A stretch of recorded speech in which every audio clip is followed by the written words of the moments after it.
And thanks for joining us on Chicago Tonight. I'm Brandis Friedman. Here's what we're looking at.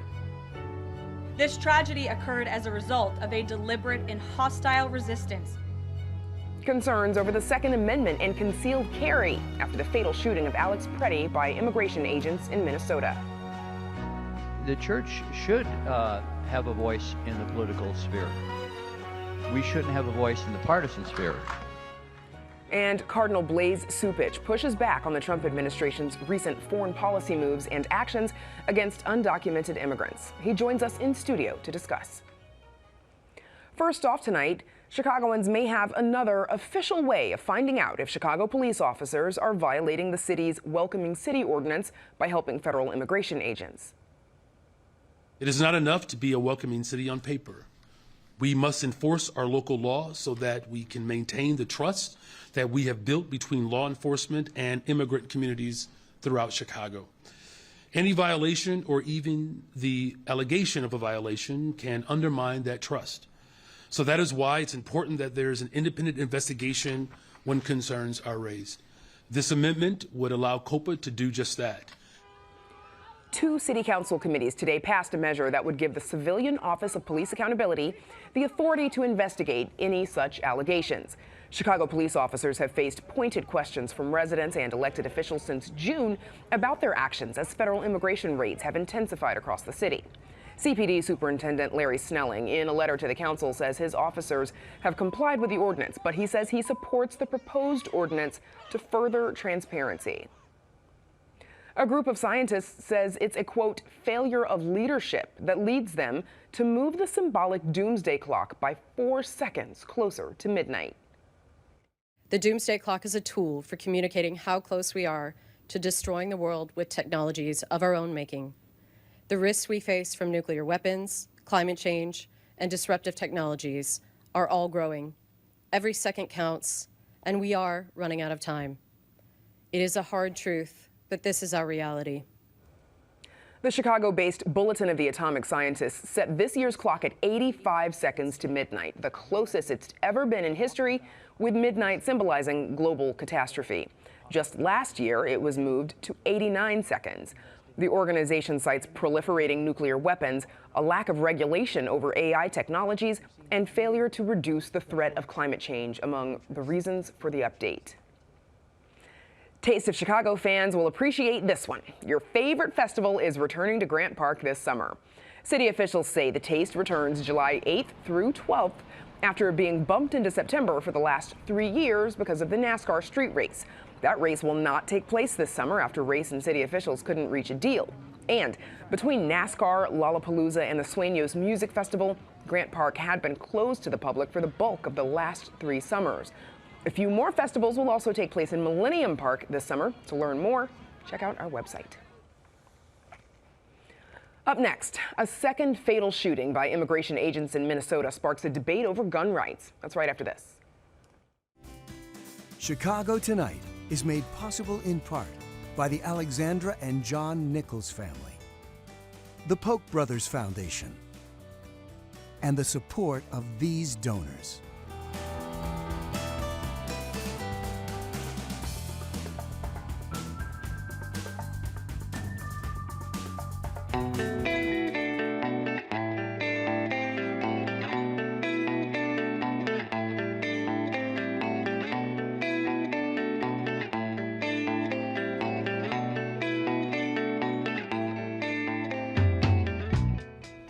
The death of Minnesota man Alex Pretti at the hands of federal agents is just the latest incident in the ongoing immigration crackdown to draw national attention and a wide array of reactions. Some people have sought to blame Pretti, an American citizen and registered nurse, with Trump administration officials alleging his killing can be chalked up to incendiary language from Democrats and to the fact that Pretti was carrying a gun at the time, even though he had a lawful concealed carry license. This tragedy occurred as a result of a deliberate and hostile resistance by Democrat leaders in Minnesota. They have also used their platforms to encourage left-wing agitators to stalk, record, confront, and obstruct federal officers who were just trying to lawfully perform their duties. This individual who came with weapons and ammunition to stop a law enforcement operation of federal law enforcement officers committed an act of domestic terrorism. That's the facts. Here with more on Second Amendment rights is Javondlyn Dunnigan, a firearm instructor and founder of JMD Defense, which provides training and classes needed to acquire a concealed carry license. And Courtney Redmond, a firearm instructor at Red Hill Firearms Training and former president of the 761st Gun Club, as well as on Zoom, Harold Krent, a professor at Chicago-Kent College of Law. Welcome back and welcome to the two of you. Thanks for joining us. Thank you. Thank you for having us. So I want to start with the two of you in studio. When some federal officials initially justified the deadly use of force by pointing to the fact that Alex Pretti was armed, Javondlyn Dunnigan, first to you, what reaction did you have as a gun owner? When I kept hearing all of the statements that he should not have brought a gun to a protest, that he had extra magazines, he was a concealed carry permit holder. He legally was able to carry a firearm, and Minnesota does not have a prohibition that legal firearm owners, permit holders, cannot take them to protest. So he was well within his right to carry a firearm, and he was concealed. And they are also an open carry state as well, but he was concealed. You didn't see his gun. Courtney. My sentiments to the family first, but what I think is, you do up the ante when you do go to a protest, but everyone has a right to actually protect themselves, in whether you protest it or not. I think one of the questions to ask between anyone is it a protest or riot, and some people will call it that. Some people are using that rhetoric. Do I necessarily agree with it? No, but some people are using that rhetoric to say that whether he was causing trouble or not. That does change the dynamic of when you are carrying, and I would hope that we can have a faithful discussion about it. Harold Krent, we know, as Javondlyn just stated, there is no federal or state law that prohibits protesters from carrying a gun, contrary to what the FBI director has said.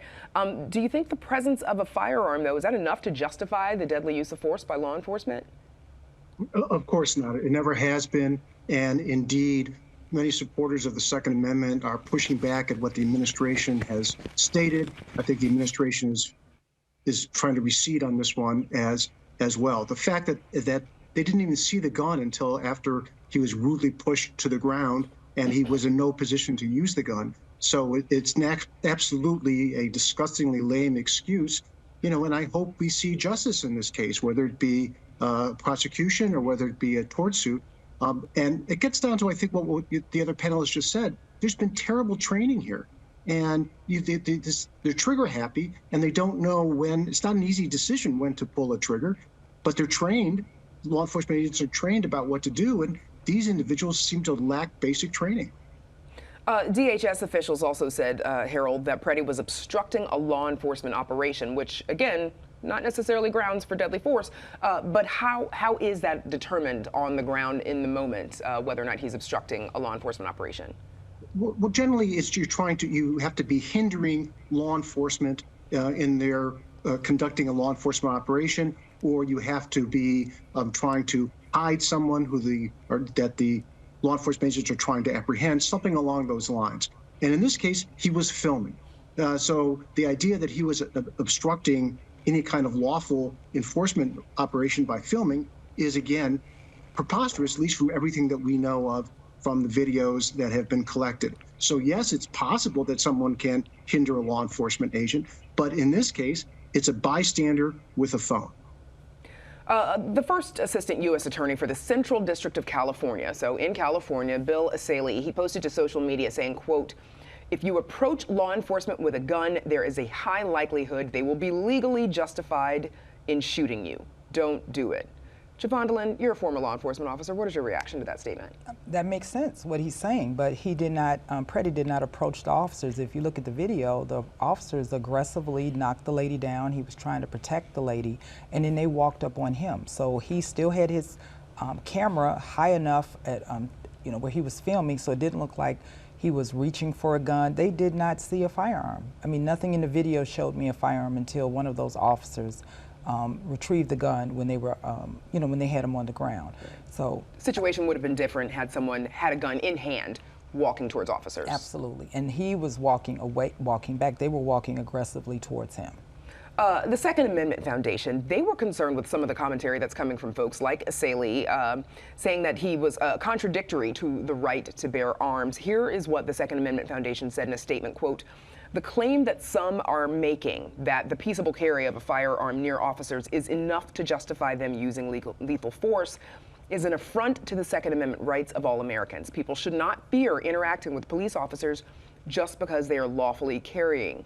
Fortunately, it goes on to say it looks like U.S. Attorney, FBI Director Kash Patel, and others espousing those views have since clarified them. And yesterday, the White House press secretary seemed to walk them back as well. Courtney, do you agree with this? What do you teach your students about gun safety and responsibility, especially when encountering law enforcement? When you're encountering law enforcement, always stay calm. Talk, peacefully to the police officer that is pulling you over. Even with this situation, it was a chaotic situation, and we do have to bring that up. It was more than just Alex Pretti that was out there. There were more people that were blowing whistles, banging pots, that were obstructing and getting in the way of federal law enforcement officers. That has to come into play also. So one of the things is peaceful, and that was one of the things that they said in that statement as far as being peaceful. And that's what I agree with, that when you're a peaceful person or you're peacefully protesting, you shouldn't be shot because of that. Javon? I just want to add, one of the things in our training, we had to go through top secret security clearances. They vetted us to make sure we had the right temperament for the job. So, you can't react because somebody's blowing a whistle or taunting you or calling you names. Obviously if somebody tries to attack or touch an officer, then that's a different story. It changes the game. But if you're in law enforcement, you have to have a thick skin.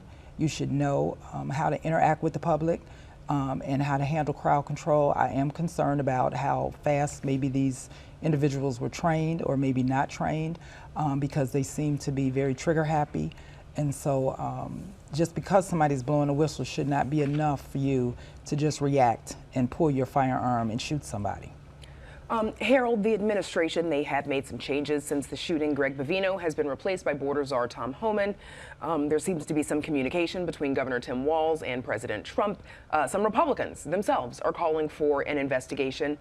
Do you think we've reached a tipping point, and why this specific shooting? Why not Renee Good or Silverio Villegas Gonzalez, which was here in Franklin Park?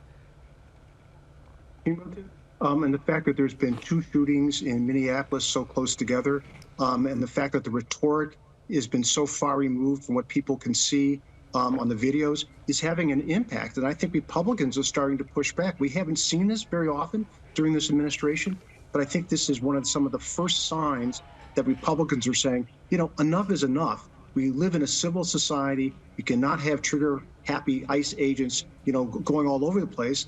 Particularly, as was just mentioned, they seem to lack basic training. So maybe we could say, I hate to be optimistic, probably is not any room for it, but maybe this is a step in the right sizing of this administration.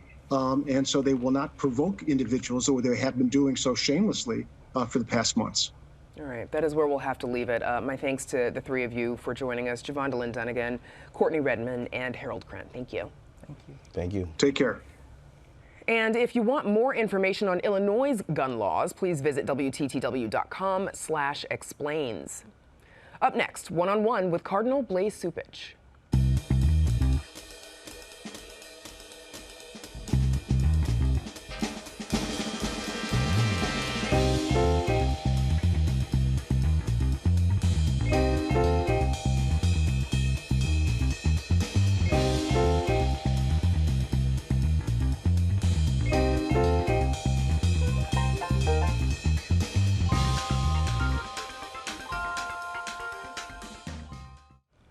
Roman Catholic Church leaders are speaking out about some of the recent foreign policy actions by the Trump administration. Cardinal Blase Cupich, the Archbishop of Chicago, joined two other American cardinals in writing a strongly worded statement questioning recent actions in Venezuela and Greenland. The statement opens, quote, "In 2026, the United States has entered into the most profound and searing debate about the moral foundation for America's actions in the world since the end of the Cold War. Meanwhile, faith leaders are also pushing back on the Trump administration's actions against undocumented immigrants. Joining us now to discuss this is Cardinal Blase Cupich, Archbishop of Chicago. Welcome back. Thank you for joining us, Cardinal. Thank you, Brenda. It's good to be here. So in your joint statement with those two other cardinals, as we mentioned, of Newark and Washington, D.C., you all say, quote, "As pastors entrusted with the teaching of our people, we cannot stand by while decisions are made that condemn millions to lives trapped permanently at the edge of existence." What role does the church have in times of political turmoil? Well, we have an important role as citizens living in a democracy to raise our voices, and we wanted to make sure that there is a moral framework that is taken into consideration as various policies are formed. We, in making this statement, saw that the consensus since the end of the Second World War about how nations work together is evaporating. That is, a consensus about the sovereignty of nations and their borders with Ukraine, the invasion by Russia of Ukraine, also the Venezuelan action, also how different disputes are resolved in a peaceful way through dialogue. All of that seems to be going by the wayside. And so we wanted to make sure that we don't lose the perspective of what is morally correct and morally the framework that should be used in having foreign policy developed. The church has been outspoken on different issues over time, of course. How do church leaders decide when it's time to speak up? Well, I think that we want to make sure that included in the debate, in the national debate, is a moral framework. And we wanted to make sure, particularly, that the voice of the people whose rights are violated, where a lack of human dignity is observed. That was the case with the way the mass deportation was going on in the country, that the voices of the poor, of the weak, are heard. And we wanted to make sure that that was part of the discussion in society as well. The Pope in a recent address said, quote, "War is back in vogue and a zeal for war is spreading. The principle established after the Second World War, which prohibited nations from using force to violate the borders of others, has been completely undermined. Peace is no longer sought as a gift," and it goes on to say, "instead, peace is sought through weapons as a condition for asserting one's own dominion." In your letter, you all specifically raise events that you're seeing in Venezuela, Greenland, and Ukraine as cause for concern. What was it that you're seeing happening in those three countries that made you speak up? Well, much along the lines of what the Pope said, where borders and sovereignty of nations is not respected, where we also have a situation in which their disputes, as there always have been between nations, are not resolved in a peaceful way through dialogue, but rather through the use of force. And we're seeing a message that might makes right. The defense of nations taking action simply because they can do that is really a recipe for disaster in the world. And peace will no longer be a gift that we pursue, but rather war in order to get one's dominion and one's way in politics seems to be the way forward for some people. You three cardinals representing, as we mentioned, Chicago, Newark, and Washington, D.C., all of you might have some parishioners who support the president and his administration and what they're doing. What do you say to them? Well, I think that this was not aimed, and we didn't name anyone in the document itself. We just wanted to make sure that when we discuss these matters, we take into consideration a moral framework. Our aim is really to engage the participation of people in the questions that we have at hand, and to make sure that when they engage them, they have the proper understanding of what is at stake whenever we don't pay attention to a moral discipline in society. The other day, Pope Leo said something very, I think, important. He said the real crisis we're facing today is a relativism, where we're reducing truth to one's opinion or to alternative facts. And I think that is something that we have to avoid, and our people need to reflect about that. And I think that unless we really deal with that issue of what's really true, we saw this in the Minnesota shooting this last week, where it's very clear from what we saw on the tape that this man's life was taken, and yet there seemed to be an alternative narrative there that tried to, in some way, direct people's attention away from what they really saw. That's a crisis when we do not have a kind of basis for truth that we can understand in society. Was there discussion about with other cardinals about having them join you in this letter?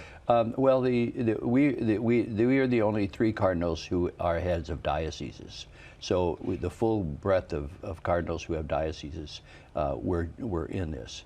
And we decided that when we were in Rome for the consistory with the Holy Father, we heard a lot of voices from cardinals from around the world who expressed alarm at what's taking place. And then the day after we left Rome, the Pope came out with his statement, his presentation to the diplomatic corps in the Vatican, in which he raised some of these same issues. So in many ways, as you quoted from what he said here, he gave us the language to be able to make his message more broadly known in our country. Okay, so you've mentioned a couple of times what's happening here at home, of course. The Department of Homeland Security has used Bible verses in promotional materials for ICE. One video includes a quote from Proverbs 28 that says, quote, "The wicked flee when no man pursueth, but the righteous are bold as a lion." They proceed to show militarized agents appearing to raid a building. What is your reaction to seeing Bible verses and the Word of God being used this way? Well, I think to describe the people who have undocumented status in our country as the wicked is totally unfair and unjust. There was a story today, coverage in the Wall Street Journal that gave statistics of how many people are the, quote, worst of the worst. 5%. The rest of the people have no criminal conviction. And so we have a situation in which people are treated inhumanely because their status is being demonized by language. So I think we have to be very careful of quoting scripture to marginalize a certain group of people and in many ways show a lack of respect for their human dignity. Schools, hospitals, funerals, public demonstrations, weddings, houses of worship, they've all been targeted by ICE and immigration agents after President Trump revoked the directive preventing arrests in, quote, sensitive areas. How's this decision affected local parishes? Well, we see a lower number of people being free to come to worship, and that's very sad. But you listed a number of places, but also individuals because of the color of their skin. I've had some priests who are of a different color being targeted and arrested, stopped because of their color, and asking them to prove that they're citizens. That's not America. We don't live, we should not have to live in a country where people have to carry around their documents all the time. It really is troubling to have people, no matter what their status in life, stop simply because of the color of their skin. Cardinal, we also have to ask, because last night the Archdiocese said that the closure of 6 Catholic schools in the area due to low enrollment at the end of this school year, that announcement was made. This has been an ongoing issue for the Catholic schools here. What do these closures say about the status of Catholic schools, and what does their future look like? Well, first of all, it's always a tragedy when we have to close a school, but we have a situation where demographics are running against us. We see that even in the public schools where there are closures. So the numbers just aren't there anymore. On the other hand, we know that some of the schools have been impacted because we did not have a renewal of the tax credit scholarship program that allowed poorer families to have the same choice of choosing a school that best fits their children simply because that bill was not passed and renewed. People of means have the freedom to be able to choose a school that best fits their children. Why shouldn't poor people have that choice? And now there is a federal program that the governor can opt in on that will allow that to take place, and we hope that he signs onto that. At the same time, are many of your schools and their families being impacted as well by what's happening with immigration, and are they either withdrawing or moving their families to a different country or out of the area? No, we haven't seen so much of that. Okay. But what they are, if in fact when we close a school and children don't have the school that they had in the past, we are looking for ways in which they can go to a nearby Catholic school, and so we're helping them do that. Okay. Cardinal Blase Cupich, thank you for sharing your time with us. Best of luck to you. Good to be with you, Brenda. And we're back to wrap things up right after this.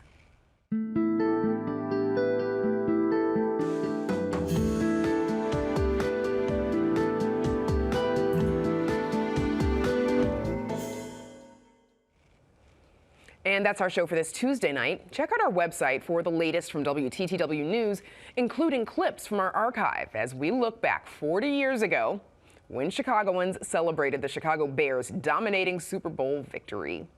And join us tomorrow night at 5:30 and 10. Now, for all of us here at Chicago Tonight, I'm Brandis Friedman. Thank you for watching. Stay healthy and safe, and have a good night.